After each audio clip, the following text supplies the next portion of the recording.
নিজেরা কথা বলে, হ্যাঁ, ক্রস টক করে। কাছাকাছি আসলে পরে মনে করেন বলবে ট্রাফিক ট্রাফিক, মানে দুই পাইলট তখন টাকায় থাকবে অ্যালার্ট হয়ে যে কোথায় ট্রাফিক, মানে হচ্ছে এয়ারক্রাফট। মুখোমুখি সংঘর্ষ হিসেবে তাৎক্ষণিকভাবে সৌদির যতগুলো প্যাসেঞ্জার ছিল, কাজাক এয়ারলাইন যত, সবাই মারা গেছে। দুইটা 747-এর সংঘর্ষ, ওইখানে প্রায় 550 মারা যায়। যেটা প্রচণ্ড মারা। যখন চিন্তা করতাম যে ফ্লাইং করব, তখন তো একটা থ্রিল সবসময় কাজ করতো, কীভাবে ফ্লাইং করব। ক্যাপ্টেন আবদুল্লাহ 3 দশকের বেশি সময় ধরে অভ্যন্তরীণ ও আন্তর্জাতিক রুটে বিমান পরিচালনা করে আসছেন তিনি। এত বড় একটি বিমান কিভাবে আকাশে ডানা মেলে উড়ে গন্তব্যে যায়? বিমান পরিচালনায় দীর্ঘ অভিজ্ঞতা এবং বিমান নিয়ে প্রথম আকাশে উড়াল দেওয়ার ঘটনা তুলে ধরেছেন ক্যাপ্টেন আবদুল্লাহ। কমার্শিয়াল যে এয়ারক্রাফটগুলোতে ফ্লাইং, এটা খুব চ্যালেঞ্জিং, মজাও। এটা আপনার বিভিন্ন দেশের, এটার চার্মিংটা হলো এটা আপনি ফ্লাইও করতেছেন, পৃথিবীর বিভিন্ন দেশেও যাচ্ছেন, দেশও দেখতে পারতেছেন, আর নিত্য নতুন চ্যালেঞ্জ, নিত্য নতুন শিখা, এটা খুবই মারাত্মক। এক এক দিন এক এক অবস্থা। সমস্ত আকাশে যারা থাকে তারাই বোঝে এটা চমৎকার একটা মানে ফিলিংস যেটা কাজ করে। এবং একসময় মনে হয় যে কিছুদিন ফ্লাই না করলে, যে এই যে পাওয়ার দিলেন, এয়ারক্রাফট টেক অফ করলো, আপনি ডান দিক দেন বাম দিক গেলেন, এটা একটা খুব ধরনের অনুভূতি। এটা একেবারে শরীরের সাথে মিশে যায় অনুভূতি। বিশ্বাস করা যায় 43,000 ফুট উচ্চতায় বিমান চলে।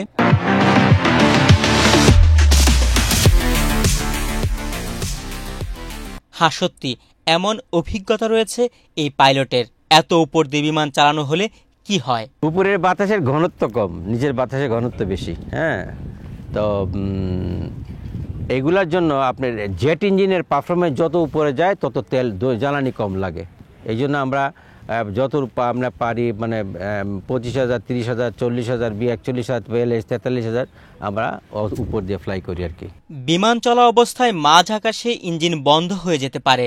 ভয়ঙ্কর এমন ঘটনা ঘটলে তাৎক্ষণিক কি সিদ্ধান্ত নেন ক্যাপ্টেন বা পাইলটরা? যে আমি হয়তো ঢাকার থেকে যাচ্ছি দুবাই, এখন আমার একটা ইঞ্জিন ইন্ডিয়ার আকাশসীমা পোস্ট করার পরে একটা ইঞ্জিন বন্ধ হয়ে গেল। আমি কিন্তু আরেক ইঞ্জিন দিয়ে দুবাই যেতে পারবো, কিন্তু আমি যাব না। আমি তখন কাছাকাছি কোনো এয়ারপোর্টে আমি অবতরণ করব। আমি যদি হয় সেটা কলকাতা বা জামশেদপুর, যেটাই আমার কাছাকাছি হয়, আমি ওইখানে অবতরণ করব। কারণটা হইলো আরেকটা ইঞ্জিন যে বন্ধ হইব তার তো কোনো গ্যারান্টি নেই। সুতরাং একই ইঞ্জিনে আমাদের মানে ক্রুজ ফ্লাইটে যে কোনো ডেস্টিনেশনে গিয়ে অবতরণ করে আমরা অবতরণ করতে পারি, ভয়ের কিছুই নেই। চেকলিস্ট আছে, চেকলিস্ট পড়লেই হয়।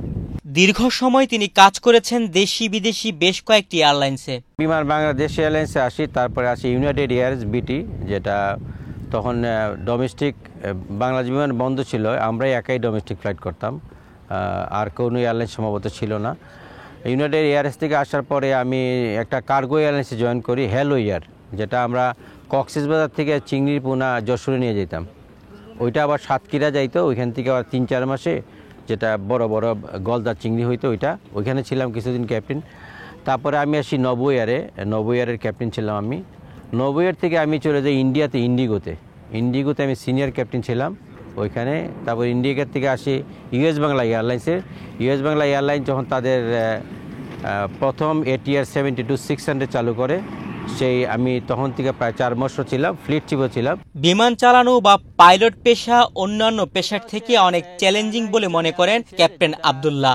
এই পেশাতেও আপনার বেশ চ্যালেঞ্জিং। আপনার এখানে আপনার থাকতে হয়, আপনার শৃঙ্খলাবোধ থাকতে হয়, দায়িত্ববোধ থাকতে হয়, তারপরে আপনার উপস্থিত বুদ্ধি থাকতে হয়, তারপরে ঠান্ডা মাথায় সবগুলো সিদ্ধান্ত নিতে হয়, অগাধ জ্ঞান থাকতে হয়, এবং সবচেয়ে বড় কথা হলো যে ককপিটের মধ্যে একটা ককপিট রিসোর্স ম্যানেজমেন্ট বা ক্রু রিসোর্স ম্যানেজমেন্ট।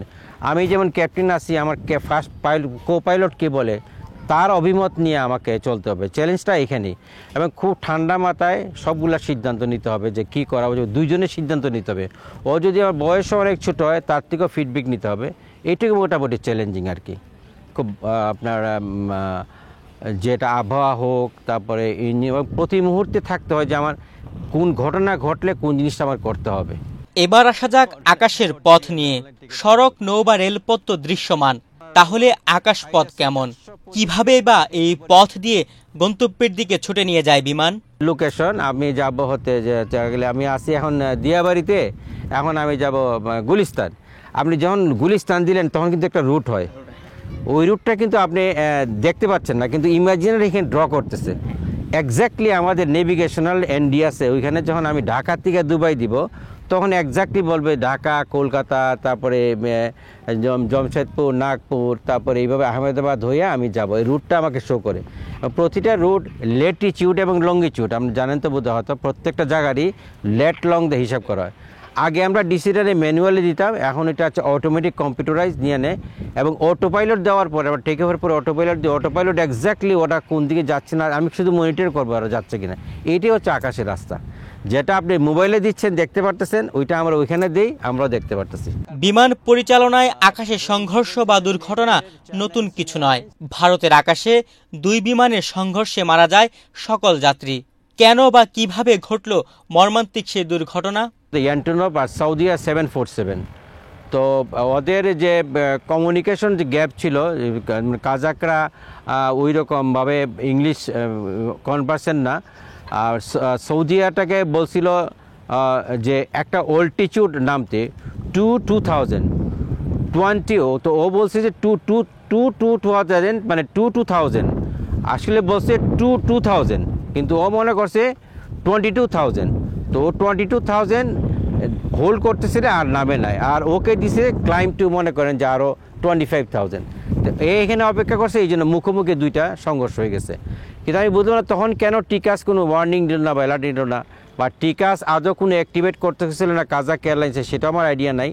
তো এরকম পরিস্থিতিতে আমরা ওই যে টিকাসে ওয়ার্নিং দিলে পরে টিএ আরে হইলে আমরা সরে যাই, কিন্তু ওরা সরে নাই। মুখোমুখি সংঘর্ষ হিসেবে তাৎক্ষণিকভাবে সৌদিয়ার যতগুলো প্যাসেঞ্জার ছিল, কাজাক এয়ারলাইন যত, সবাই মারা গেছে। সবচেয়ে বড় ঘটনা এটা হলো আকাশে, এটা সম্ভবত বড় ঘটনা। তবে এই টেনারিফ যেটা আছে, টেনারিফে হচ্ছে 2টা 747-এর সংঘর্ষ, ওইখানে প্রায় 550 মারা যায়। ওইটাকে বলে বিশ্বের মধ্যে সর্ববৃহৎ দুর্ঘটনা এবং এত সংখ্যক প্রাণহানি ঘটতেছিল। ওইটাও আপনার 2টা 747-এর, একটাকে বলছে তুমি রানে প্রবেশ করে না, ও রানের প্রবেশের জন্য টেক অফ করার চেষ্টা করছিল, আর একটা অবতরণ করতেছিল। একটা টেলির সাথে আর একটা হিট করে অলমোস্ট 50 জনের মতো বাসে, আজ 500 থেকে 550 প্যাসেঞ্জারই মারা যায় ওইটাতে, টেনারিফে। 2 উড়োজাহাজ যদি আকাশে মুখোমুখি হওয়ার শঙ্কা থাকে, তাহলে কিভাবে পরিস্থিতি পাইলটরা সামলে নেন বা নিয়ন্ত্রণ করেন? বিপজ্জনক সেই পরিস্থিতি ঠান্ডা মাথায় মোকাবেলার কৌশল জানিয়েছেন এই অভিজ্ঞ পাইলট। ডিস্টেন্স আছে, যে ডিস্টেন্সটার কাছাকাছি আসলে ও তখন ওরা নিজেরা কথা বলে, হ্যাঁ, ক্রসটক করে। কাছাকাছি আসলে পরে মনে করেন বলবে ট্রাফিক, মানে 2 পাইলট তখন তাকায় থাকবে অ্যালার্ট হয়ে, যে কোথায় ট্রাফিক, মানে হচ্ছে এয়ারক্রাফট, আর একটা এয়ারক্রাফট কোথায়। যখন তাও শুনবে না, যখন আরও কাছাকাছি আসবে তখন বলবে যে ওকে বলবে মানে ফুল আপ, আপে ওকে বলবে ডাউন। তো ও পাইলট তখন অটো পাইলট অফ করে ও চলে যাবে আপ, ও চলে যাবে ডাউন, বা ওরে বলবে রাইট, ওরে বলবে লেফট। এইভাবে টিকা সিস্টেমটা যখন অ্যাক্টিভেট থাকে, তখন এয়ারক্রাফটের মুখোমুখি হইলে এটা আজকে রক্ষা করে পাইলটকে। দীর্ঘ পথ চলায় সাক্ষী হয়েছেন নানান গুরুত্বপূর্ণ ও ভয়ঙ্কর মুহূর্তের। অনেক সময় বিপদ থেকে যাত্রীদের বাঁচিয়েছেন, নিজেও বেঁচেছেন। তুলে ধরেছেন আকাশপথের রোমাঞ্চকর সেই গল্প, যা সিনেমার কাহিনীর মতোই মনে হওয়া অস্বাভাবিক কিছু নয়। আমি সম্ভবত এটা US বাংলা এয়ারলাইন্সের, তখন রাজশাহীতে প্রচুর বৃষ্টি হচ্ছিল, তো রানে প্রথম অবস্থা দেখা যায় না, তা আমরা প্রথমত একবার মিসড অ্যাপ্রোচ করতেছি, আবার দ্বিতীয়বার, তারপরে তৃতীয়বার যখন আমরা একেবারে সাকসেসফুলি একটা ল্যান্ড করলাম এবং প্যাসেঞ্জাররা সব হাততালি দিল।